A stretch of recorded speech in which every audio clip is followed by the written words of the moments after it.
Hey, we just gotta know. Who do you think was the dumbest newsmaker in 2020? Tell us who you got for Buffoon of the Year.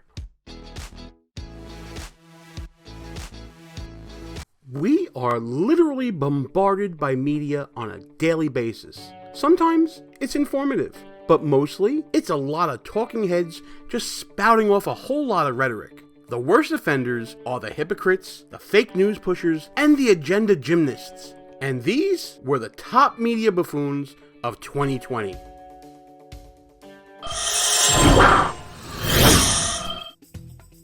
It was really hard narrowing down to a top 4 in the Media Buffoons bracket, but there was no doubt who was number 1. Fredo himself, Chris Cuomo. Between the Cuomo Brothers comedy act and his daily temper tantrums, and oh yeah, this lie. All right, here it is. The official re-entry from the basement, cleared by CDC. Yeah, there's a bicyclist on the Hamptons that will dispute that. Oh, and then there's his bromance with Don Lemon. I mean, we can go on, but we got another nominee to get to, and that is C-SPAN's Steve Scully. You remember him as the moderator who got caught sending a message to Anthony Scaramucci about Donald Trump and how to handle him for the second debate. He then said that he was hacked, the go-to excuse of every single buffoon out there. And it turned out days later that he wasn't. Surprise, surprise. If this matchup is any indication, the Media Buffoons bracket might be the hardest in the whole tournament. You Foonies have a really tough choice in this matchup, and you only have a week to decide who survives to go on to the next round in the Buffoon of the Year tournament. And there you have the first matchup in the Media Buffoons, sure to be one of the most hotly debated matchups. And here to talk about with me is the commanding officer of Conservative Commandos Radio, and also the Grand Poobah of American Uncensored News. And you see that button in the top right corner of the video. That's the man, Rick Schrader, who put all that together. Rick, how you doing, pal? Great. And Gene, it's great to be with you, but I have to say, I've got to hand it to the selection committee. I think the selection committee did a bang-up job in making these choices. Yes, this first matchup, to me, Chris Cuomo, Fredo, may be the overall number 1 seed. Just the magnitude of the things that he's done, the hypocrisy of the things he's done, it's absolutely ridiculous, Rick. Well, I agree with you, and I think when you say Fredo, everybody knows what that means. Chris, you can go back to The Godfather and all that, and everybody knows that Fredo was kind of like the idiot brother. Okay, I got passed over. Yeah, I got passed. You, my little brother, take care of me. Absolutely. But, when you say Fredo today, everybody thinks of Chris Cuomo. I mean, my gosh, it's like instant flashback to Chris.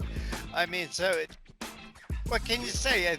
That in and of itself, just say Fredo, and everyone knows who you're talking about.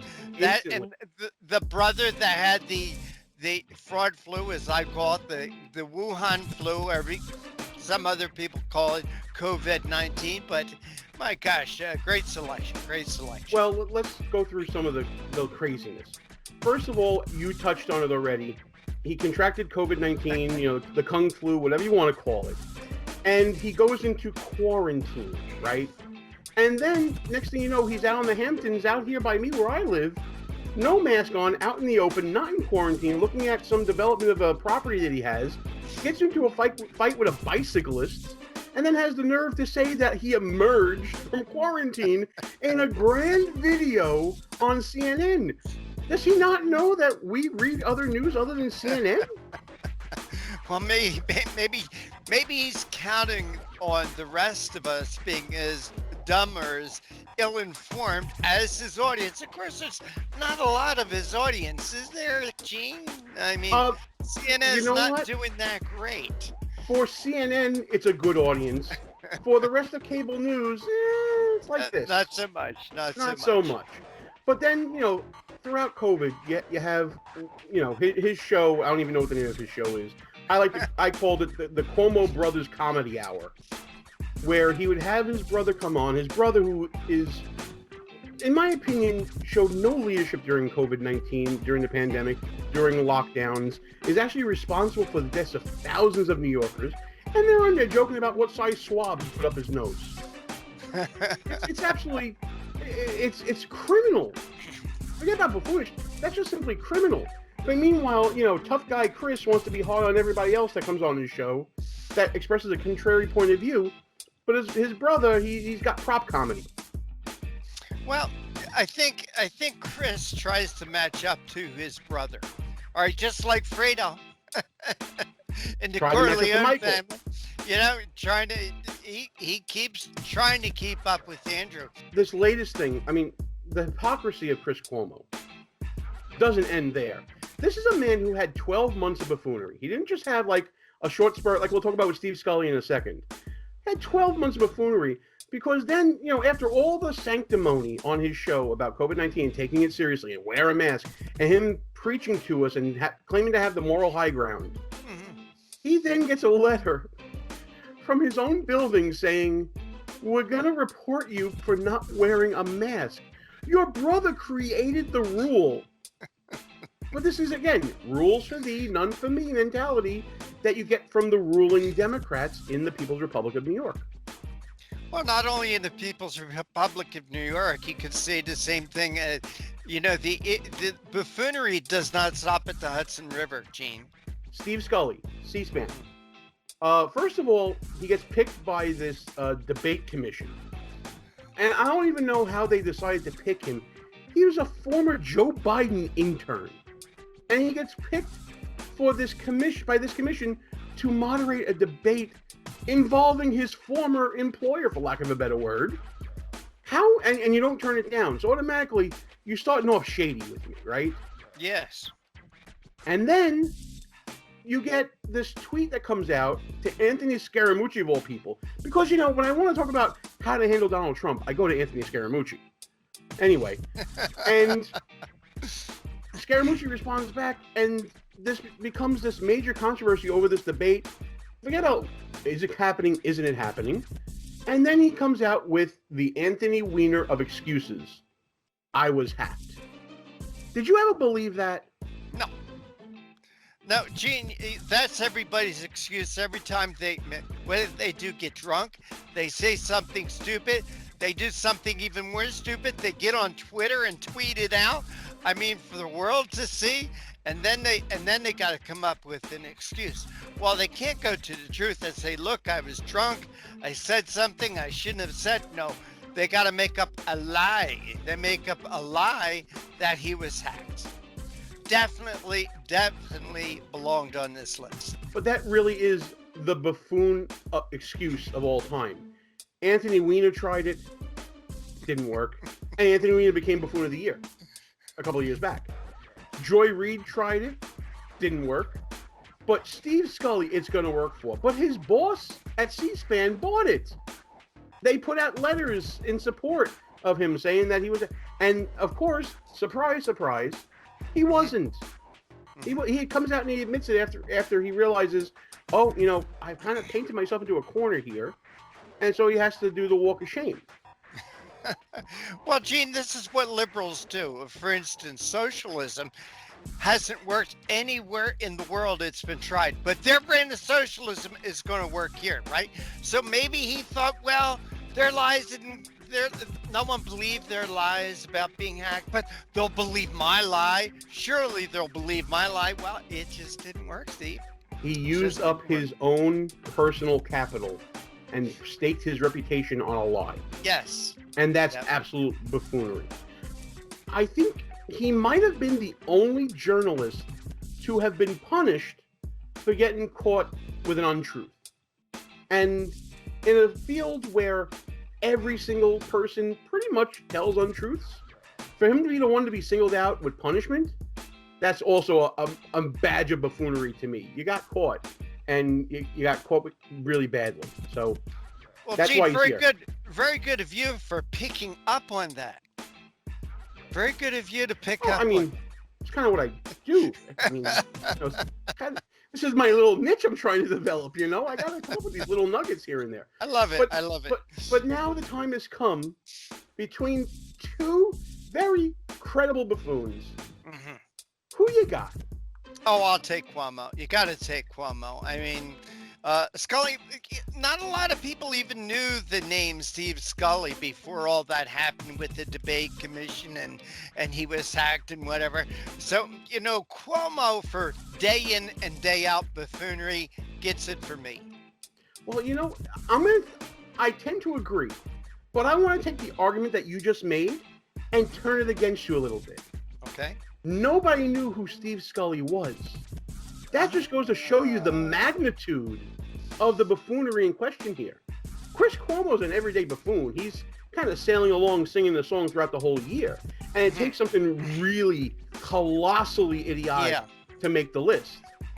But Steve Scully comes in, boom, drops a buffoon bomb, and now he's a household name.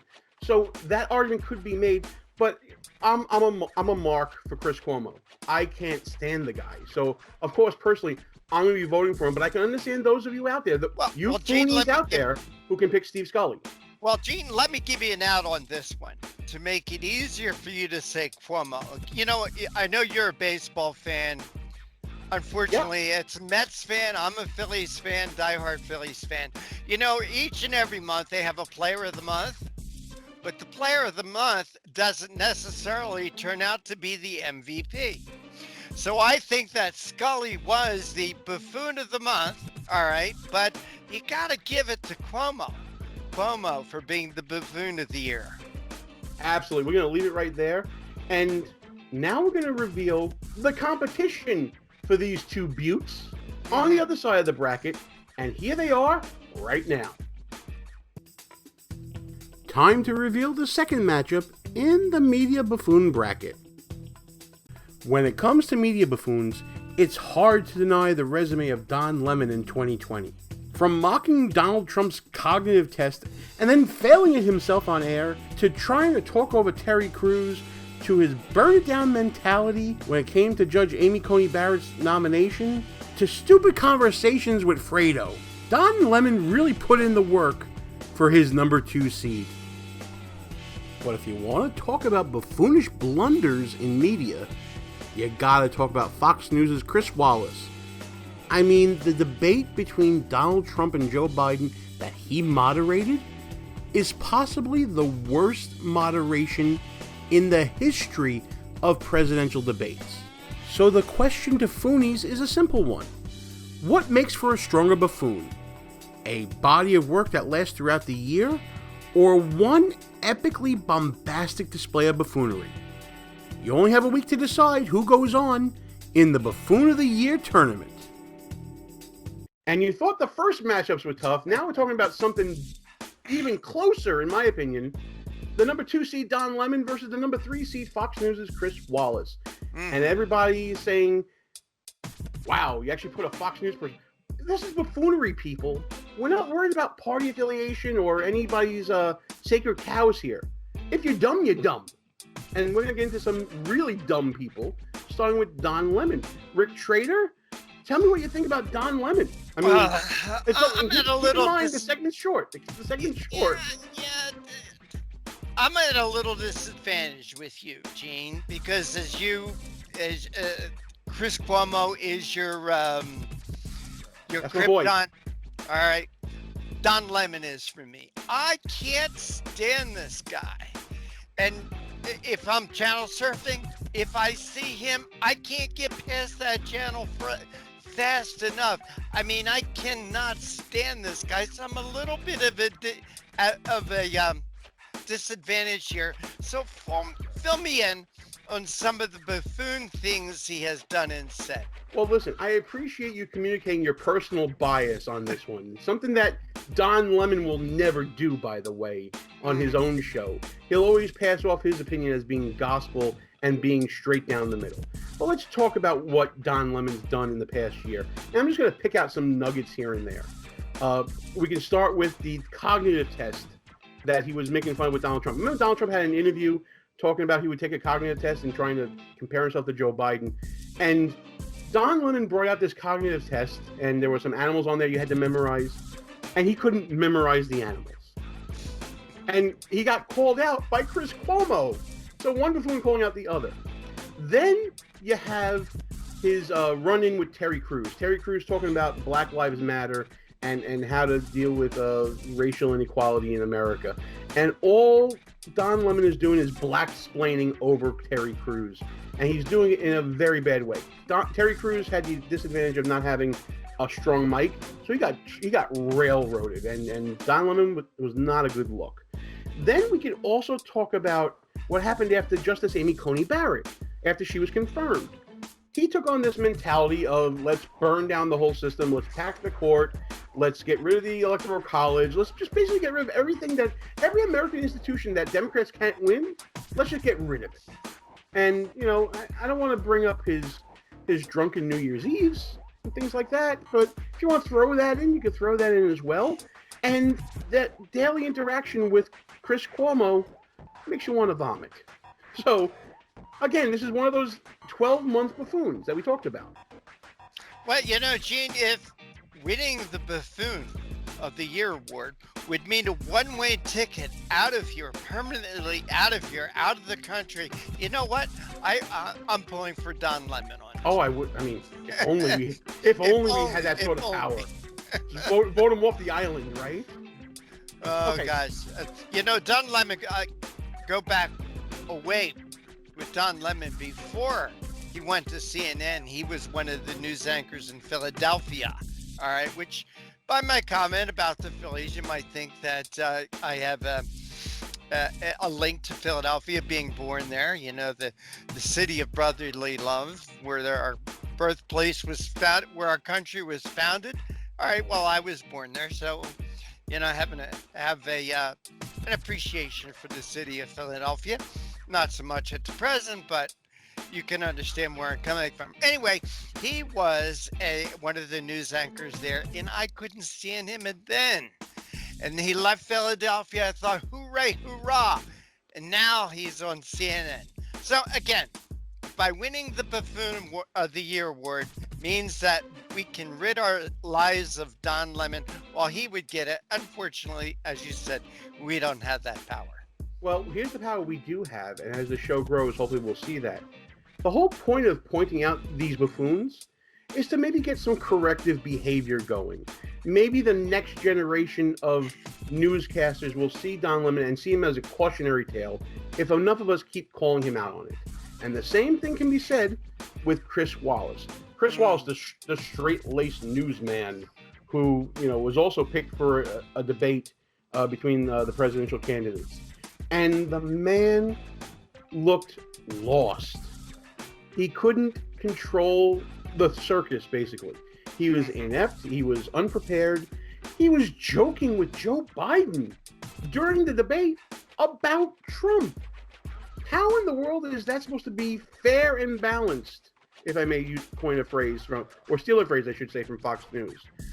It was a horrendous performance at this debate. And well, go ahead. Well, you know, Gene, everybody remembers, and going back to baseball, everybody remembers Don Larson's perfect game, right? Yes, they do. And that was probably one of the greatest sports moments of the last century, all right? And right. I think the same thing has happened here with Chris Wallace. You know, and he kind of reminds me of Megyn Kelly. You know, because remember Megyn Kelly? Okay. Megyn Kelly was the moderator in one of the debates, and Donald Trump destroyed her, and in destroying her at the debate, guess what happened to her career? Tango. So I really think that Chris Wallace here had the absolute imperfect debate from beginning to end that I think will go down in the annals of history of debates and debate moments. I mean, think of the great debates. Think of Ronald Reagan saying, "I'm not going to take advantage of his youth and inexperience." Remember that, or Richard Nixon with the 5 o'clock right shadow and the sweat. Anyway, I think Chris Wallace, Megyn Kelly are going to be locked in memories for bad debates, the imperfect games. But I am going to put you on the spot now. Okay. This is a closer matchup, I believe. Mm-hmm. But I'm going to say that your hatred of Don Lemon's going to win out on this one, right? Wrong. Oh! Upset. Oh my goodness. Upset. Again, you have me at a little bit of disadvantage with Don Lemon because I avoid him like the Wuhan flu. All right. But because it was a debate, a presidential debate, which you only have every 4 years, as I said, that I think that this debate is going to go down the annals, go down in the annals of history as being one of the worst debates ever. Upset here. I'm going to pick Chris Wallace. Okay. You know, I'm going to go with Don Lemon. I think that if Don Lemon he's the most annoying name in news. Okay. I know, listen, we can say the same thing about everyone at CNN. We could have filled a bracket just with CNN. We could have mentioned Brian Stelter, and we could have mentioned a whole host of others. Jeffrey Toobin. We could have definitely mentioned Jeffrey Toobin. But I wanted to get a little parody here, and Don Lemon, to me, he takes it because he gets the most vitriolic reactions. Like you say, he's so hated. All right, so we have two different matchups now that we could potentially have in the semifinals here. You have Chris Cuomo versus Chris Wallace. I could see Steve Scully versus Don Lemon. Okay. We have these four really qualified buffoons. Who is the grand poobah of buffoonery in the Media Buffoons bracket? On my pick? Yeah, absolutely. I'm going to go with that Chris Wallace. As I said, Whoa. I'm upset here. Really? Upset. Yes. Oh, more of a buffoon. He would beat Chris Cuomo. Yes. Okay. Because of and again, this is the upset. You think that the legacy of it? Yes, I really do think that, you know, when they make a documentary of debates and debate moments and worst debate moments, I think that the Chris Wallace debate is going to be right up there. I think that it will be forgotten long after Cuomo's gone, long after Don Lemon's gone, long after Scully's gone. People will be, for decades, we'll be seeing videotape of that debate. It's a and great another point. thing, you don't mess with Donald Trump. You don't come out well when you mess with Donald Trump. Again, just ask Megyn Kelly. How's it working for her these days? It's not. It's a take I haven't even thought of, and that's why we brought you on the show. That's why you're here. Listen, let's get to the good stuff now, because I am so excited to be working with you again. Full disclosure, everybody. I used to do a little radio show called Behind Enemy Lines Radio, represented right here, right? And the first person I met in conservative media, I think it was back in 2011, Rick, was you. We had tables next to each other at CPAC, and we've had a good friendship and a good relationship all the way through. You helped get me on terrestrial radio for the first time ever. You helped me grow my show, and you were there for me when I had to stop and I had my own health conditions. And now we're working together again with American Uncensored News. And of course, you know, you still have Conservative Commandos Radio Network going on. Let's talk about everything that you're. I don't know how you handle it all. You have the radio network, and you're putting on a great channel of independent media on television. You're right. Well, I'm really excited about AUN. Again, Conservative Commandos radio show is my baby. You know, I'm its daddy. It is my baby. It's where the newsmakers come to be heard. It's where the newsmakers come to be heard, right back here. There you go. Look at that. But an opportunity, and my gosh, Gene, what an opportunity was handed to me. And what we're creating with the American Uncensored News Network is a conservative broadcast television network. something to the right of Fox. And I don't laugh at me and say, look, it's not hard to get to the right of Fox. Just giving you an idea of where our ideology is. We are a boutique network. It's a place for conservatives like you and others and me to go to have a platform to talk about the news the alphabet networks refuse to discuss, a place where conservatives can go to talk about issues, talk about things that they write.